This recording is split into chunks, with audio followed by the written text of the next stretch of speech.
Jangan lupa klik tombol subscribe jika channel ini bermanfaat bagi sahabat semua.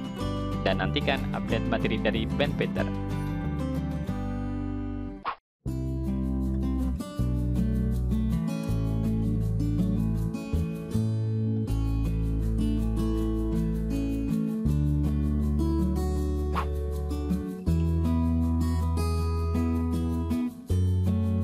Hai sahabat Ben Peter, semoga sahabat semua selalu sehat walafiat dan masih semangat belajar TOEFL bareng Ben Peter. Video kali ini merupakan soal dan pembahasan TOEFL Structure Exercise 4 nomor 1 sampai 10. Let's discuss number 1. Based on the premise that light was composed of color, the Impressionists came to the conclusion blah blah blah not really black. Kalau sahabat lihat, sebelum blank di sini, ada frase came to the conclusion, yang biasanya diikuti oleh that clause atau noun clause yang menggunakan konektor that. Jadi pilihan jawaban yang benar adalah yang D. That shadows were. Polanya konektor that, subject, dan verb. Kalau sahabat cek di kamus Cambridge misalnya, sahabat bisa temukan kalau came to the conclusion biasanya diikuti that clause.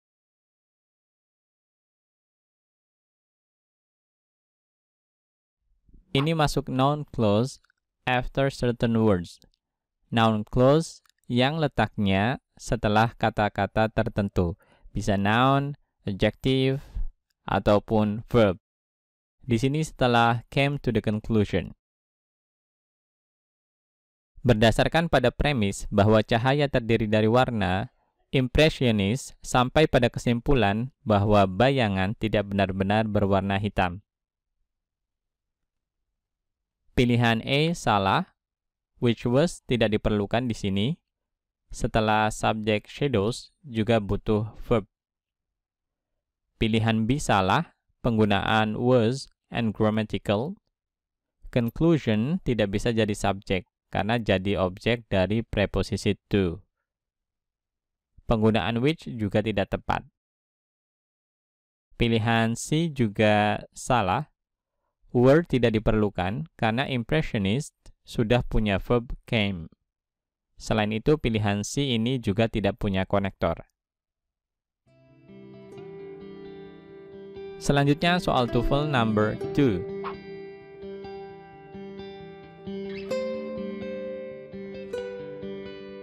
Blah blah blah, a parliamentary system, the prime minister must be appointed on the basis of the distribution of power in the parliament.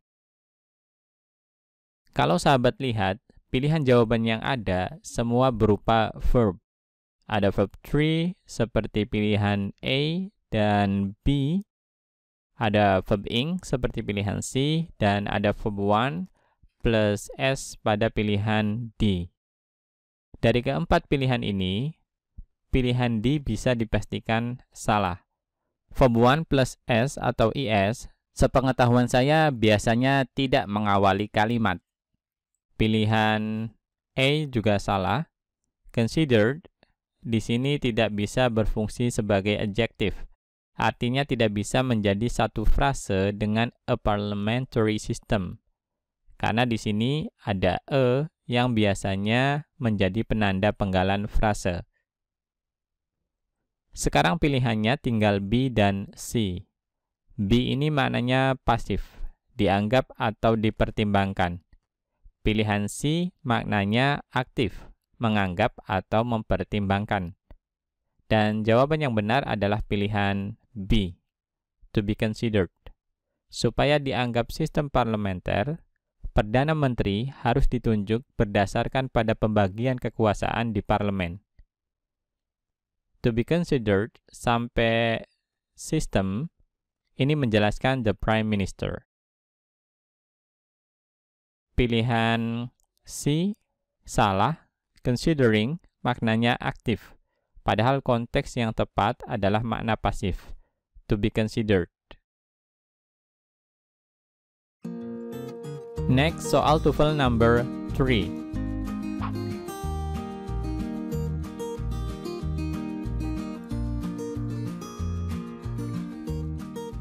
Blah blah blah of the play Morning Becomes Electra introduces the cast of characters and hints at the plot. Kalau sahabat perhatikan kalimat ini sudah punya verb introduces, tapi sepertinya belum ada subject head-nya.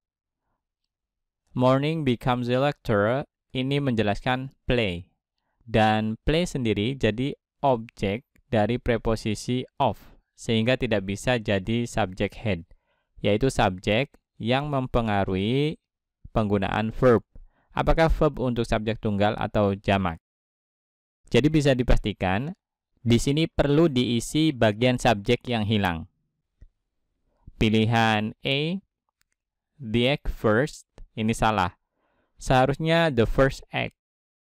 Bilangan bertingkat seperti first, second, third, dan seterusnya diletakkan sebelum noun, dan biasanya diawali the atau possessive adjective seperti my, your, dan sebagainya.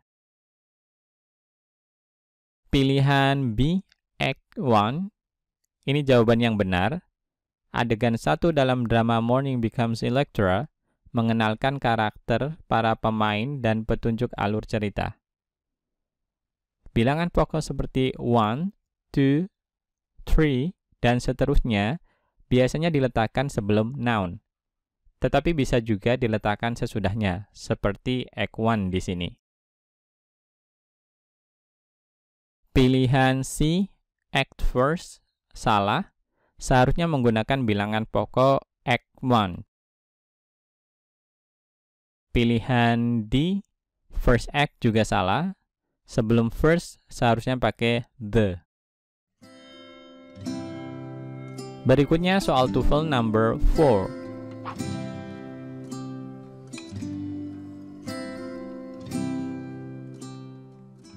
As soon as blah blah blah with an acid, salt, and sometimes water is formed. Kalimat ini diawali konektor adverb clause as soon as. Perlu sahabat ingat, kalau ada satu konektor, biasanya ada dua klausa atau dua struktur subjek verb. Dengan kata lain, ada dua verb dan satu konektor. Konektor dan verb selisih satu, konektor lebih sedikit. Pada kalimat ini, baru ada satu struktur subjek verb. Salt, ini subjek, dan verbnya is formed. Jadi, kita bisa berasumsi, blank di sini perlu diisi struktur subjek verb. Dari pilihan yang ada, pilihan D sudah jelas salah karena bukan struktur subjek verb. Jawaban yang benar adalah pilihan B, a base reacts. A base subjek dan reacts verbnya. Segera setelah basa bereaksi terhadap zat asam, garam, dan terkadang air terbentuk. Klausa pertama yang diawali konektor as soon as sampai acid, ini anak kalimat. Biasanya dalam bentuk simple present atau simple past.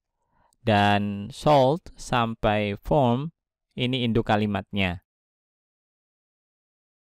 Pilihan A base will react, ini salah. Setelah konektor, di sini as soon as, kita tidak perlu pakai will. Meskipun kalimatnya menunjukkan makna future. Cukup pakai simple present saja. Pilihan C, base is reacting, juga salah. Konteks kalimat ini tidak spesifik tentang peristiwa yang sedang terjadi. Berikutnya soal TOEFL number 5.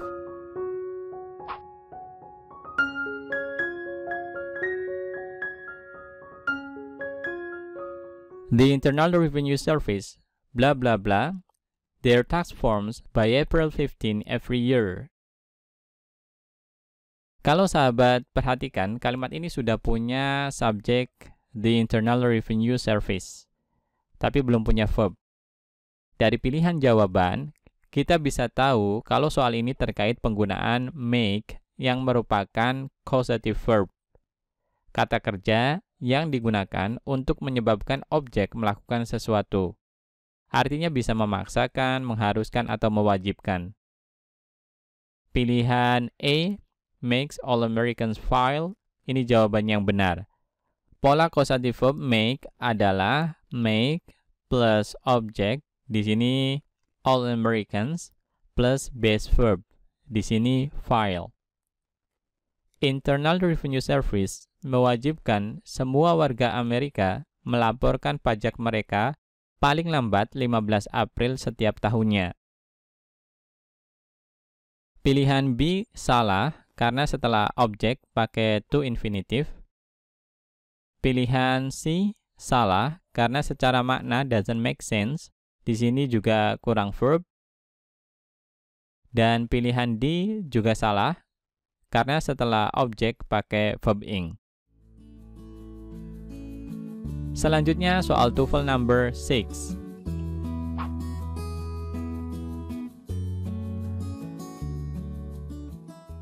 Although one of his ships succeeded in sailing all the way back to Spain past the Cape of Good Hope, Magellan never completed the first circumnavigation of the world, and bla bla bla. Kalau sahabat lihat pilihan jawaban yang ada, kita bisa tahu kalau soal ini berkaitan dengan struktur elipsis. Cirinya ada to dan juga neither. Pilihan A salah. Kata to digunakan dalam pernyataan positif. Seharusnya not tidak dipakai di sini kalau kita gunakan to. Meskipun kalau ada pilihan seperti ini juga masih tetap salah. Karena sebelum n di sini kalimatnya bermakna negatif, never completed. Baru bisa benar kalau to ini misalnya diganti either. Most of his crew didn't either. Ini baru bisa jadi jawaban yang benar. Pilihan B juga salah. Kalau pakai neither, maka struktur setelahnya seperti dalam bentuk pertanyaan. Jadi auxiliary dulu, baru subject. Seharusnya neither did most of his crew. Pilihan C, ini jawaban yang benar. Meskipun salah satu kapalnya berhasil berlayar kembali ke Spanyol melewati Tanjung Harapan, Magellan tidak pernah menyelesaikan pelayaran pertamanya mengelilingi dunia, dan begitu pula sebagian besar krunya. Artinya, sebagian besar krunya juga tidak pernah menyelesaikan pelayaran pertama mereka mengelilingi dunia. Kalimat ini sebenarnya sama saja dengan Magellan never completed the first circumnavigation of the world, dan most of his crew never completed the first circumnavigation of the world. Kemudian, kalimat kedua dipersingkat dengan menghilangkan bagian kalimat yang sama. Selanjutnya, kita gunakan auxiliary yang sesuai, dan either atau neither. Jadinya, most of his crew didn't either. Atau kalau pakai neither, auxiliary-nya diletakkan sebelum subject. Neither did most of his crew. Neither ini sama dengan not either, makanya di sini auxiliary-nya tanpa not. Pilihan D salah. Also biasanya terletak di tengah kalimat. Kalau kalimatnya negatif dan di akhir kalimat, kita pakai either. Next, soal TOEFL number 7.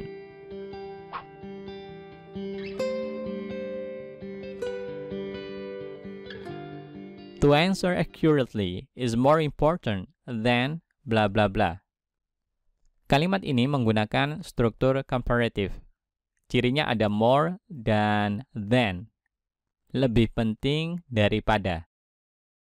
Perlu sahabat ingat, untuk bentuk comparative, biasanya struktur sebelum dan sesudahnya paralel atau memiliki struktur yang sama. Di sini sebelum more, polanya infinitive plus adverb. Jadi kemungkinan setelah than di sini juga memiliki struktur yang sama. Kalau sahabat lihat pilihan jawaban yang ada, struktur yang sama dengan to answer accurately adalah pilihan B, to finish quickly. Ini jawaban yang benar. Menjawab dengan akurat lebih penting daripada selesai dengan cepat. Pilihan E salah. Ini adjective plus noun atau noun phrase. Pilihan C salah. Verb ing plus adverb. Pilihan D juga salah. Polanya subject, verb, adverb. Ini klausa, bukan frase. Berikutnya soal TOEFL number 8.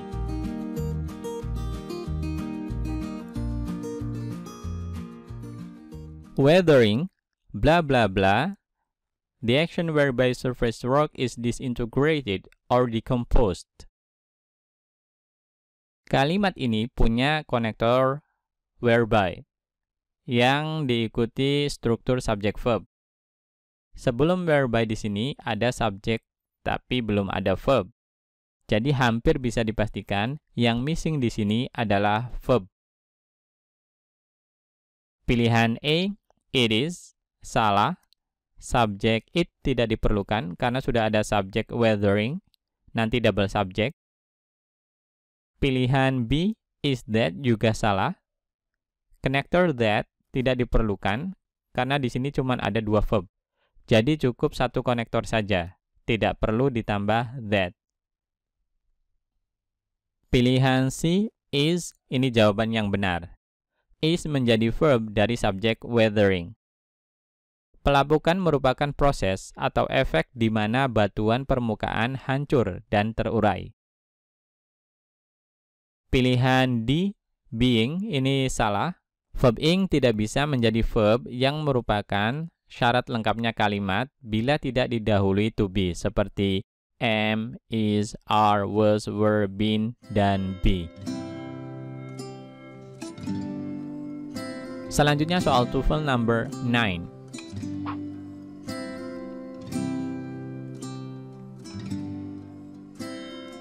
A telephone recording tells callers blah blah blah. Kalimat ini menggunakan verb tell yang bisa punya dua objek. Objek pertama direct object, biasanya berupa orang atau binatang. Di sini callers. Dan objek kedua indirect object, biasanya berupa benda. Pola kalimat ini subject, verb, direct object. Jadi kemungkinan blank di sini juga diisi objek atau tepatnya indirect object.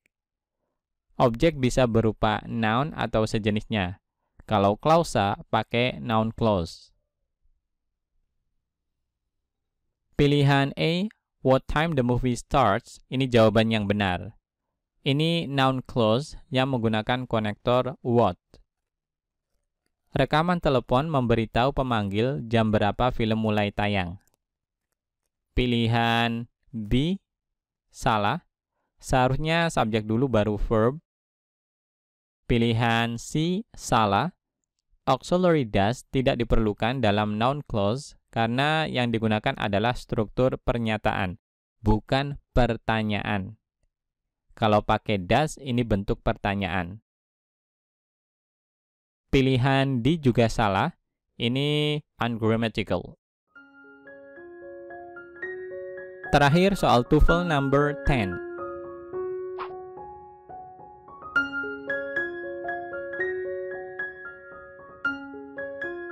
The people of Western Canada have been considering blah blah blah themselves from the rest of the provinces. Kalau sahabat lihat, sebelum blank di sini ada kata considering dalam bentuk active continuous. Perlu sahabat catat, bentuk aktif dari consider, termasuk considering, ini biasanya diikuti oleh verb ing atau gerund. Kalau considernya pasif, biasanya diikuti to infinitive. Considering ini bentuk aktif, jadi kemungkinan blank di sini diisi verb ing. Dari keempat pilihan yang ada, dapat dipastikan jawaban yang benar adalah D, separating. Masyarakat Kanada Barat sudah lama mempertimbangkan untuk memisahkan diri dari provinsi lainnya. Verb lain yang diikuti bentuk gerund antara lain avoid, enjoy, finish, give up, mind, dan practice. Pilihan A salah, ini to infinitive. Pilihan B salah, ini verb to atau verb 3. Pilihan C juga salah, ini base verb atau verb 1.